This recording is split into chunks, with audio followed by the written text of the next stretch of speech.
hay fuerza y ganas de hacer alguna pregunta.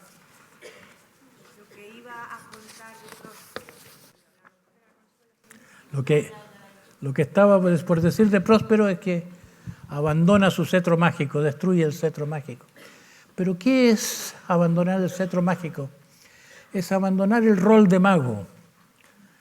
Una persona que ha vivido, que ha llegado a la sabiduría, puede actuar de mago o no.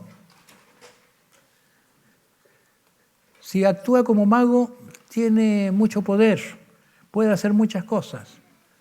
Pero si ya ha hecho muchas cosas, puede que sienta el llamado de ya tomarse unas vacaciones de la magia y ser un simple humano.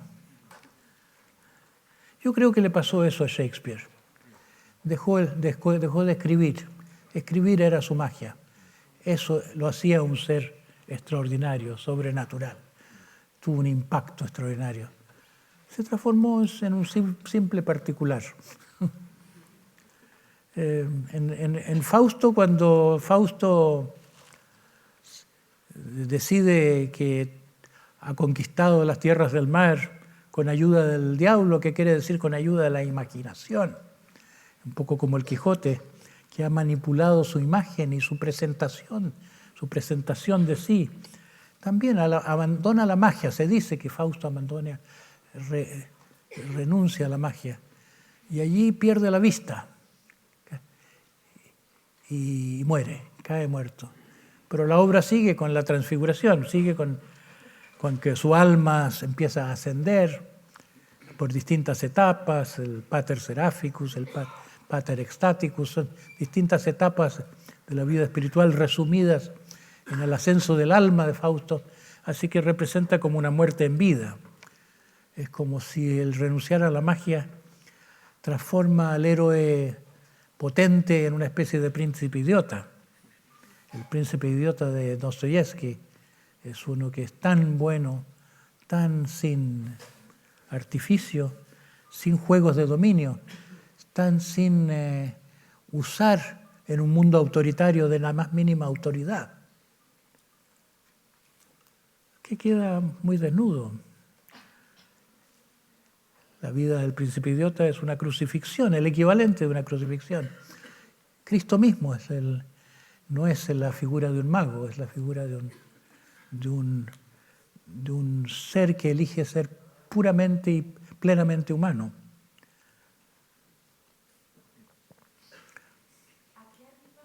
Si él realmente, el Quijote, cree que es real, o sea, cree que todo lo que ve es real, o sea, la diferencia entre imaginación, realidad, imaginación, fantasía, hasta llegar a la mentira. Sí. Esa línea... Hay todas las gradaciones.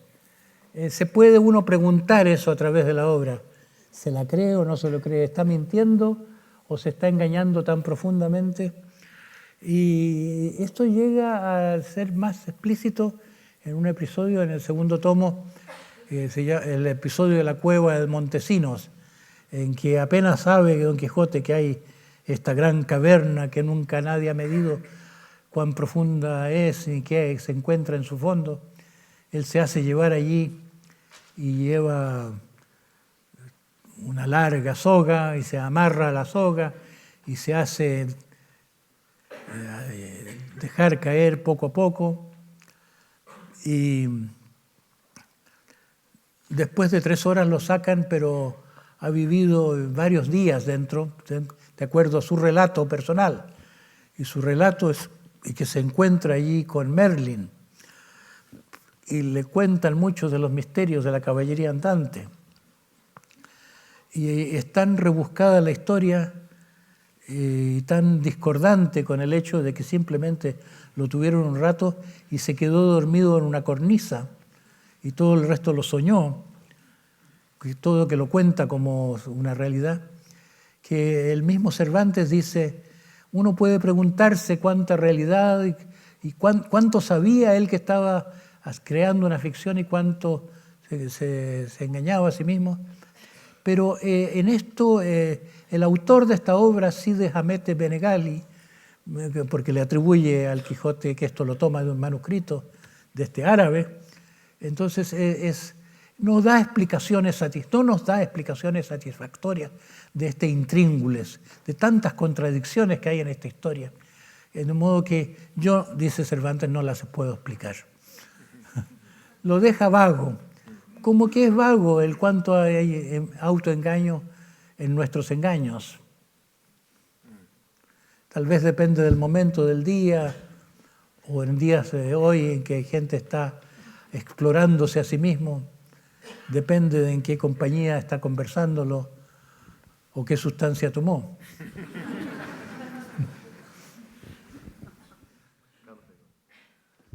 Sí, hola, buenas noches.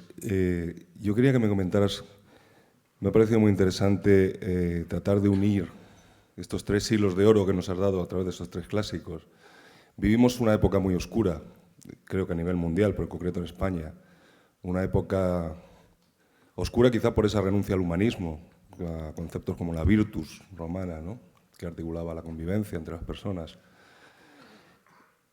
¿Cómo nos enfrentamos a esto?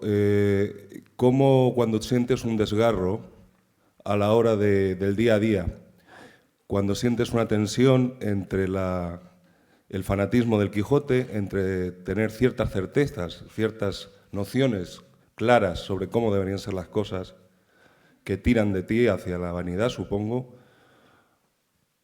o es más sencillo, o es más sano, o es más sabio ser más Edipo en Colona y apartarte de lo humano y verlo todo desde una cierta calma, fruto del cansancio, del escepticismo, ¿no? ¿Qué ayuda más a la vida de uno, a una buena vida? Y sobre todo, ¿qué ayuda más a la vida con los otros? Bueno, en cada momento de la vida estamos en algún momento del camino y no creo que se pueda plantear esto como una verdadera elección. Hay una época de la vida en que somos fanáticos, lo queramos o no, o somos mesiánicos, o somos entusiastas, y puede que lleguemos algún día a una sabiduría de decir, lo dejo en manos de Dios, o lo dejamos a que tengo fe en un proceso que opera por sí solo,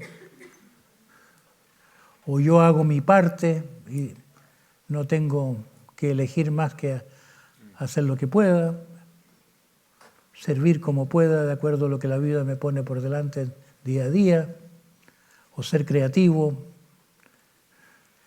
sin pretender abordar lo imposible. Es claro que mientras uno va madurando la posición. Ayer le hablaba yo a los educadores y le decía que la educación tiene que desaparecer en cierto sentido, en el sentido tradicional que es enseñar cosas a los demás. Y citaba el ejemplo de lo que ha sido la historia de la Iglesia. Yo he admirado mucho a Iván Illich, un antropólogo, sociólogo y sacerdote también, teólogo vienés que vivió en México, se interesó mucho en muchos asuntos sociales como activista. Y al final de la vida le hicieron una entrevista a Iván Illich de 5 días. Alguien pasó 5 días con él, le grabó todo y se publicó en un libro que se llama Ríos al norte del futuro. Y esencialmente el mensaje final de Illich se resume en una frase de Shakespeare, que las cosas más bellas cuando se pudren hieden más. Los lirios cuando se pudren son más hediondos que el resto de las flores. La carne animal hiede mucho más que las proteínas vegetales. Lo humano cuando se corrompe es mucho más maligno que lo meramente animal. Y el mensaje de Cristo, que para Iván Illich es el mensaje del hombre, del único avatar, del Hijo unigénito, es un teólogo a la antigua que cree que en Jesús se dio algo irrepetible en la historia. Eso lo cree Iván Illich, dice. Pero cuando la Iglesia se propone enseñar el mensaje de Cristo, ha hecho más mal en la historia que ninguna otra fuerza. El intento de inculcar, de imponer la doctrina de Cristo, se puede discernir como la fuerza en que se ha gestado un nivel del mal desconocido en la antigüedad.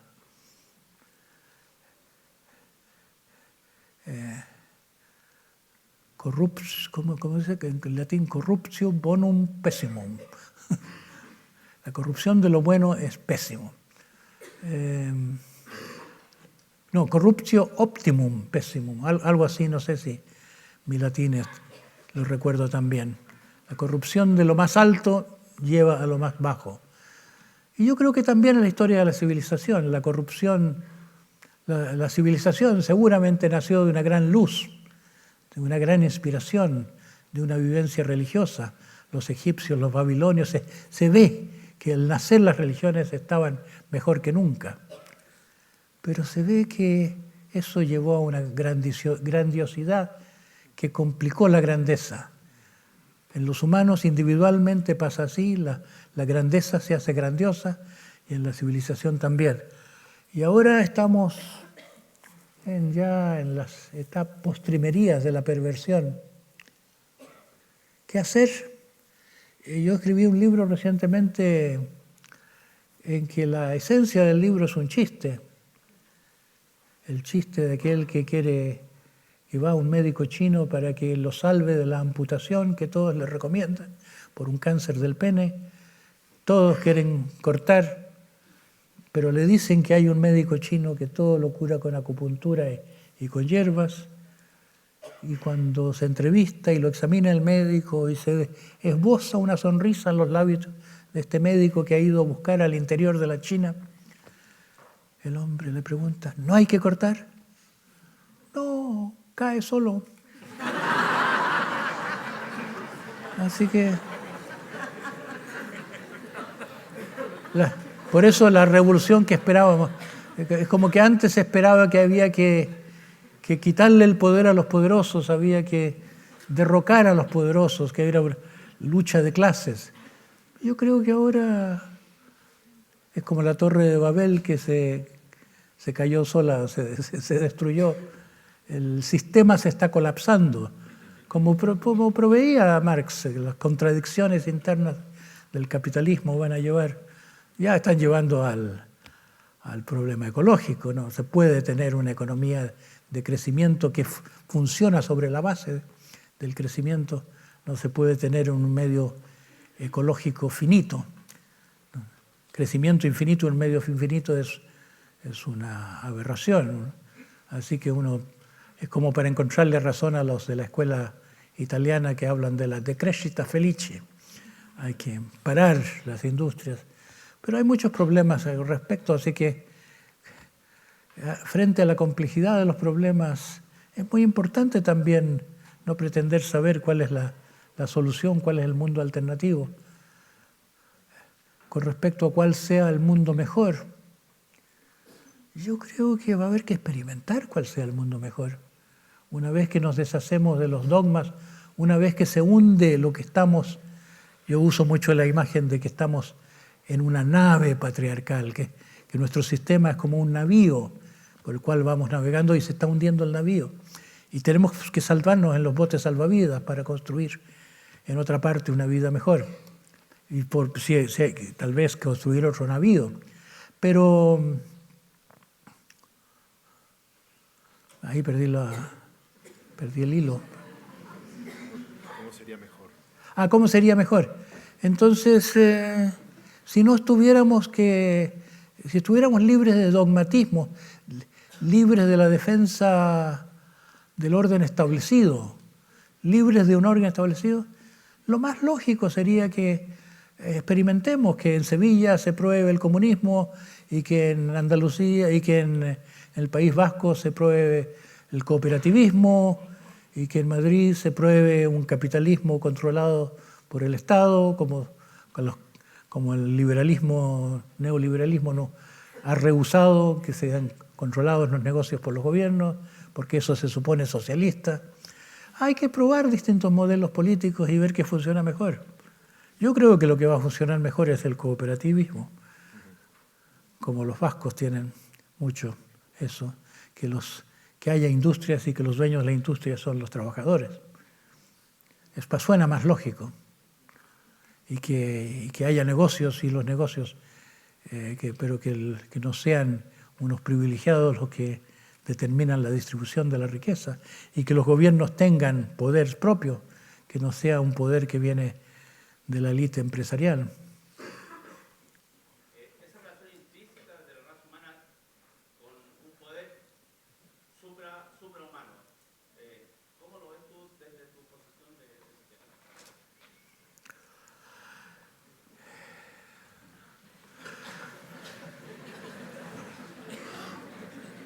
El problema es explicarlo en pocas palabras.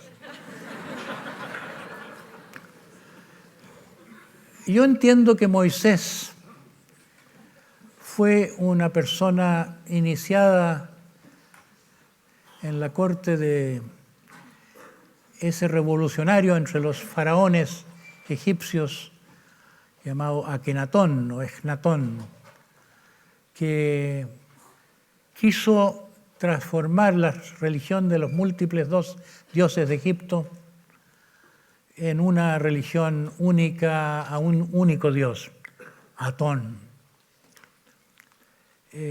Fue tan aborrecido por los sacerdotes que se quiso borrar su memoria, se quiso destruir todos los restos de toda su historia y todas las trazas.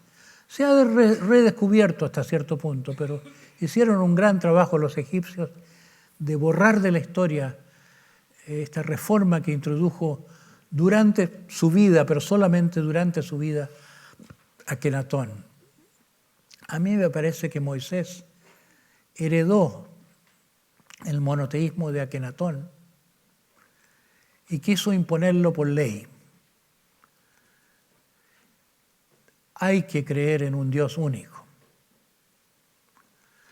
Y la verdad es que hay un estado de conciencia en que se comprende que la realidad es una. Un estado de conciencia que está más allá de las cualidades de las cosas o de los dioses incluso, más allá de los colores, más allá de las formas, más allá de los atributos. En el yoga dicen que hay un samadhi con atributos y un samadhi sin atributos. Una mente oceánica que no se puede explicar sin atributos, no se puede apuntar esto o aquello porque el esto y el aquello son parte de la mente conceptual. La realidad más profunda no cabe en nuestros mapas. Entonces, hay quienes llegan a comprender que hay un nivel de realidad única que existe, que coexiste con un nivel de, como dicen los sufíes, Dios con atributos. Llámense Dios, llámense los 99 nombres de Dios, o los muchos rostros de Dios, los 1000 rostros de Dios, o llámense dioses separados. Es un fenómeno conocido en todas las culturas, no solo los griegos y los hindúes, sino que los yorubas. Yo tengo bastante contacto con los yorubas últimamente. Invité a mi trabajo al programa SAT este año a un sacerdote yoruba que conocí en Cuba, que me dijo cosas tan extraordinarias, con tal visión, tal conocimiento de mi vida, que me pareció que nunca había oído cosas así. ¿Cómo puede hacerlo una persona así? Entonces, los yorubas también tienen dioses. Hace unos 10 años yo tuve un encuentro con la persona que era que dirigía la gran maestra del candomblé en Brasil. Tenía ella 100 y tantos años y me dijo, ¿qué puedo hacer por usted en tan poco tiempo? Tal vez le puedo decir cuál es su espíritu guía, como llaman ellos, un pai de santo. ¿Cuál es su ángel de la guardia? Me dijo que era un espíritu muy fuerte que tiene un hacha en la mano. Y yo trato bastante duramente a las personas cuanto tienen suficiente confianza en mí como para no huir y para quedarse y recibir los palos. Es verdad, lo sentí muy verdadero. Es un Dios que tiene que ver con la justicia y es un Dios guerrero, es un guerrero sanador. Y con el paso de los años he visto, con mucho respeto hacia lo que me dijo esa mujer, he visto que mi vida ha sido la de un sanador, la de un médico, de uno que quiere sanar la cultura, no un guerrero, sí, pero un guerrero, pero a través del sanar, no a través del cortar cabezas o eliminar, sino que dar luz. Qué acierto me parece. Entonces es un sistema que funciona y hay personas que saben verle, los tibetanos también. La budeidad no tiene rostro, la budeidad no tiene características, pero hay muchos bodhisattvas que son los representantes, lo equivalente a los santos. Hay un bodhisattva de la compasión, hay un bodhisattva del poder, hay un bodhisattva del conocimiento. Entonces, cada persona hace una práctica que es cultivar un bodhisattva o una imagen de lo divino que le viene a su propia naturaleza, su propia estructura, sus posibilidades, sus talentos. Hay distintas sabidurías que vienen de distintas raíces pasionales, de la transformación de distintos tipos de ego. Entonces los maestros saben esto y manejan esto. No es superstición, son conocimientos vividos por personas que están en diversos caminos. Seguramente los griegos antiguos tenían respecto a los dioses relaciones también muy personales. Habían algunos que eran poseídos por Marte en las guerras o en las Olimpiadas, otros que eran poseídos por Mercurio y otros dioses y inspirados de esa correspondiente manera. Así que son niveles de la conciencia. El problema de Moisés fue que dijo que había que creer en el Dios único y para creer en el Dios único hay que conocerlo personalmente. Hay ciertas cosas que se tienen la experiencia o no, pero no se puede imponer legislativamente. Entonces el experimento de Moisés fue creerás, deberás, harás. Y no se formuló ningún mandamiento de no mandarás.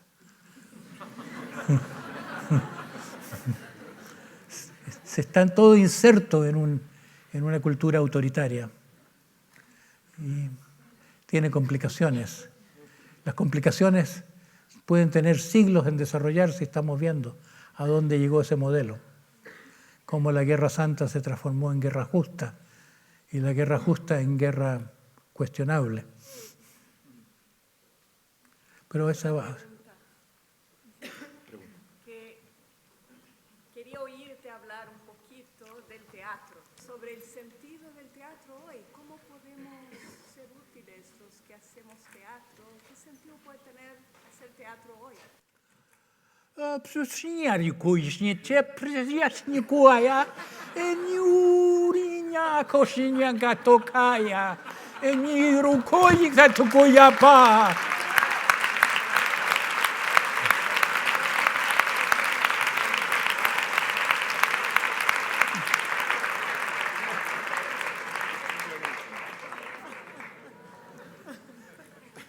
Yo puedo expresar cosas que no caben en mi personalidad erudita.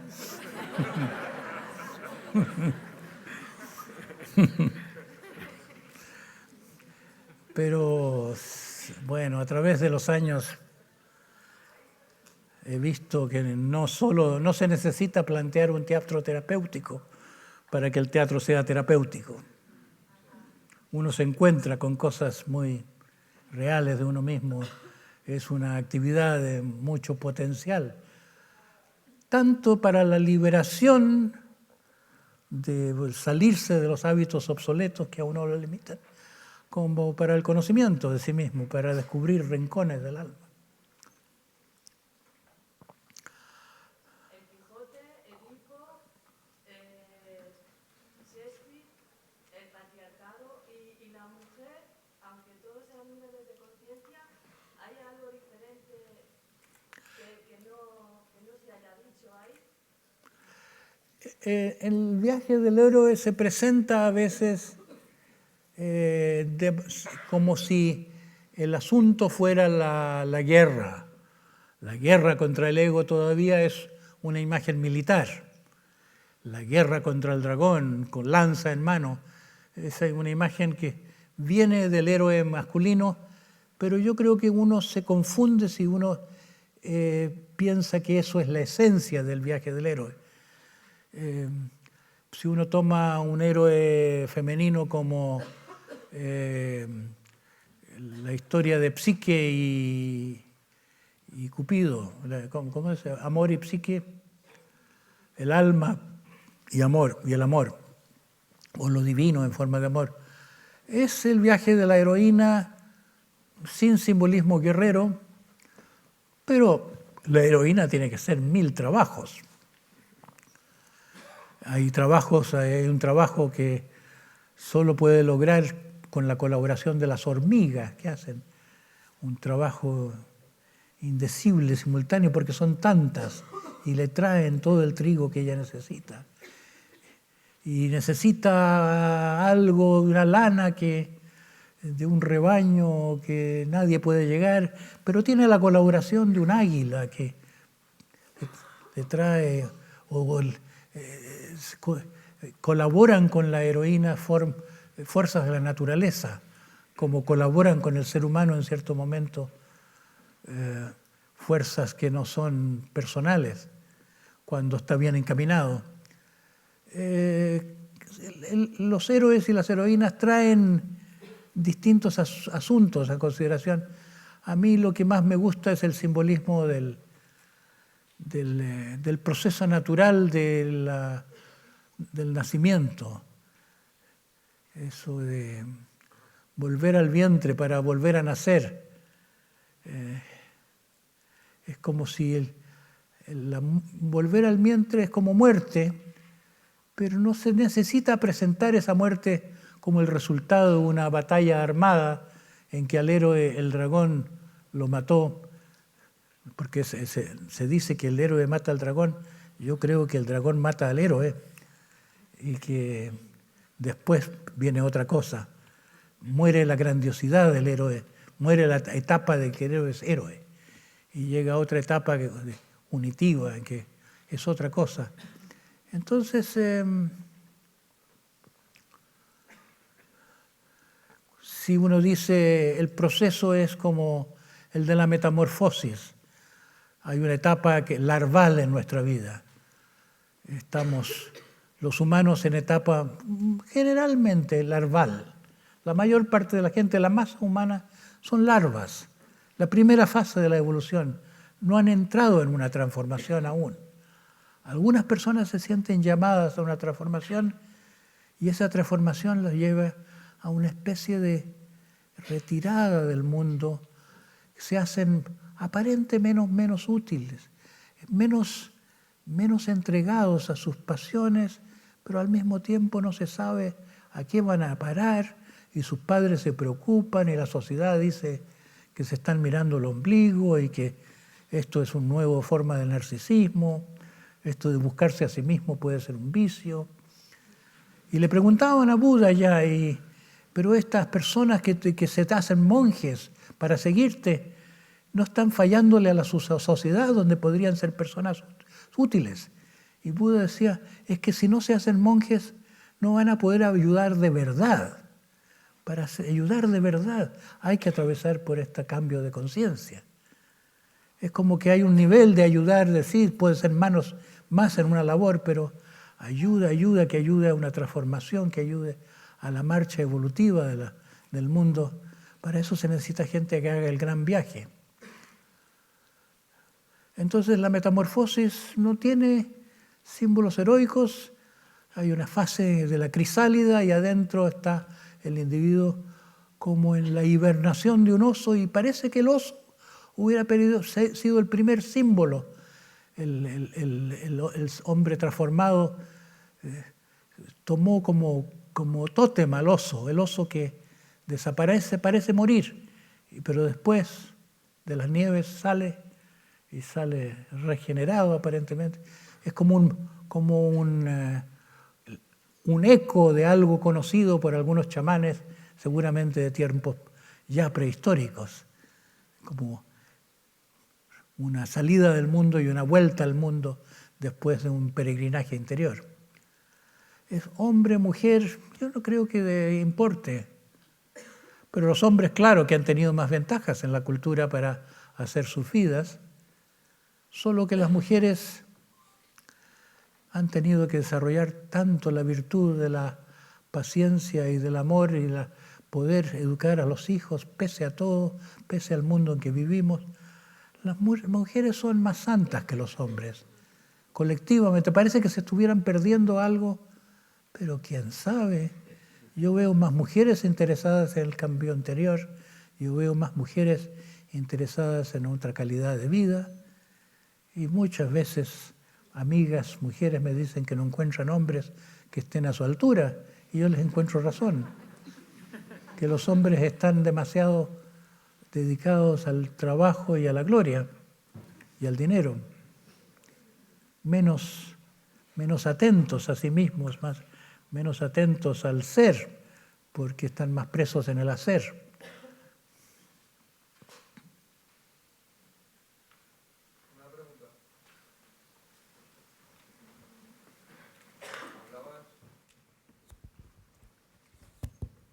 Hola, vale. Cuando hablabas de Hamlet, por ejemplo, ¿no? Y del viaje del héroe, que siempre hay como una parte de entregarse a circunstancias que están por encima de él, ¿no? Cuando aparecía el barco de los piratas y él iba allí, y que al final siempre le iba empujando y ayudando a algo, como entregarse a algo más grande. Y a mí me viene la duda y una pregunta que me vengo haciendo ya desde hace mucho tiempo y que me encuentro también en Coraza, ¿no? Cuando estamos haciendo entrenamiento. La diferencia entre confiar en algo más grande y volverte a no hacer nada, ¿no? Por decirlo de alguna forma, y en la diferencia entre relajarte y abandonarte, ¿no? Un poquito, si pudieras hablar un poco sobre esto.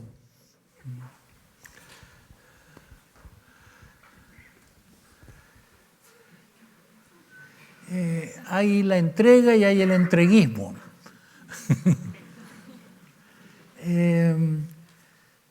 Cuando Hamlet habla de the readiness is all, la prontitud, la disposición, con una fe de que las cosas, las oportunidades se presentarán, eso no es entrega. Él tiene una dirección, tiene un propósito, pero confía que la vida lo conducirá, sabrá momento a momento lo que tiene que hacer.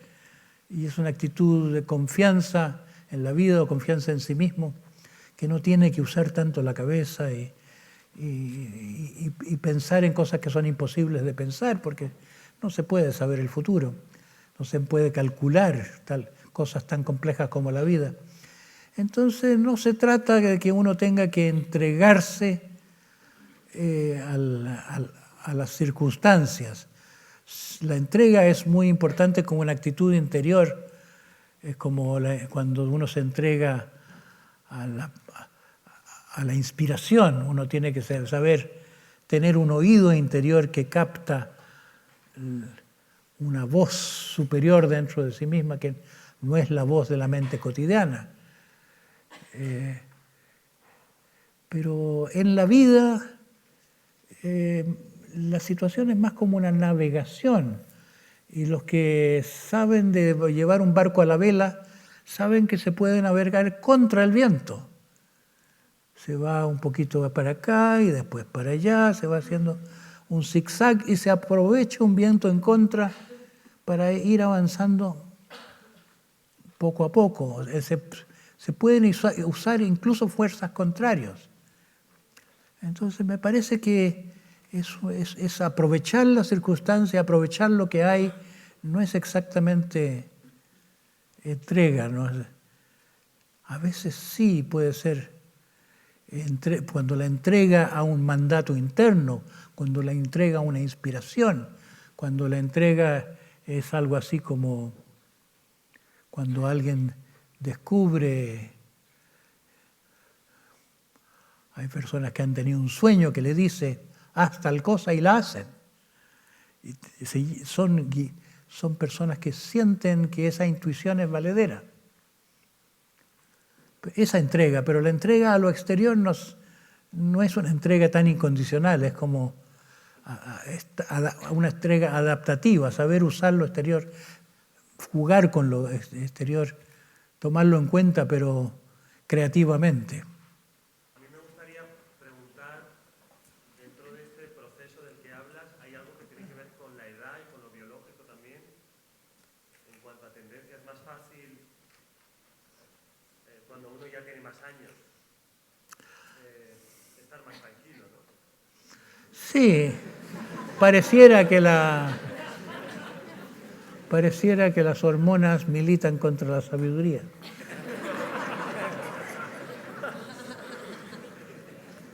Pero yo creo que son una oportunidad muy grande. Fritz Perls, conocido como el creador de la terapia Gestalt, admiraba principalmente a una de las personas que había conocido. Solo a una persona consideró un maestro.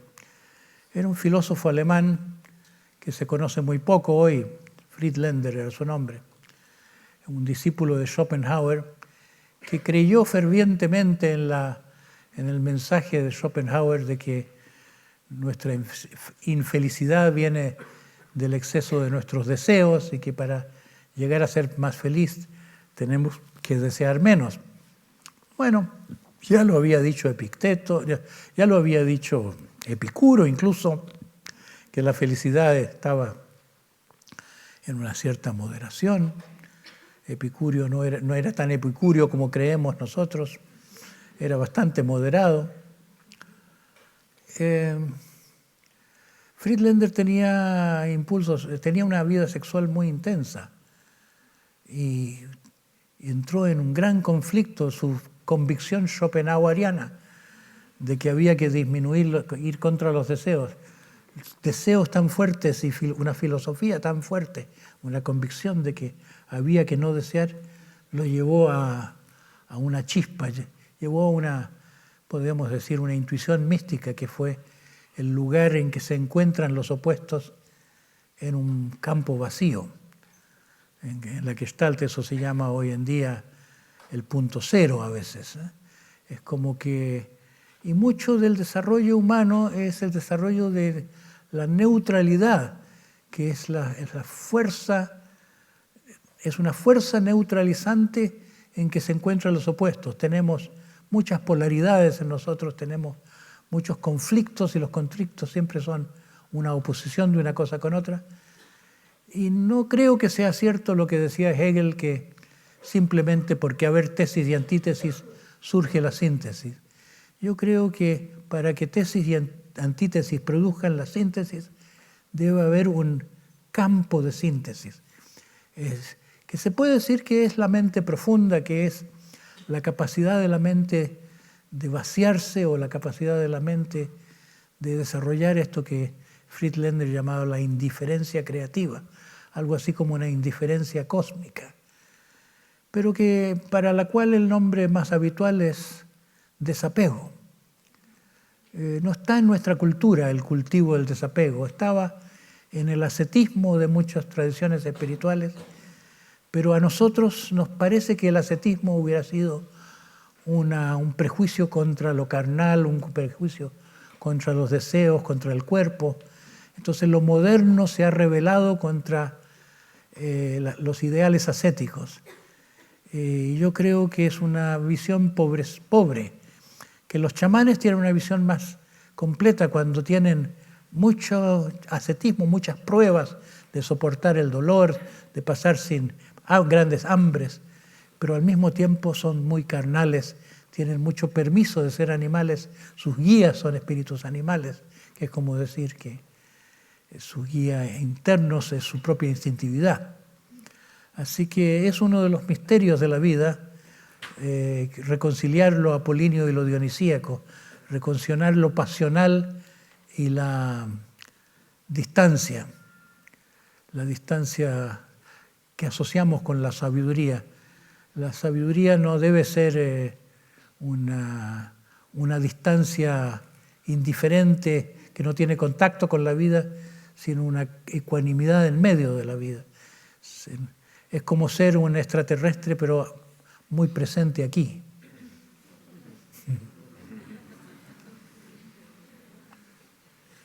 Bueno.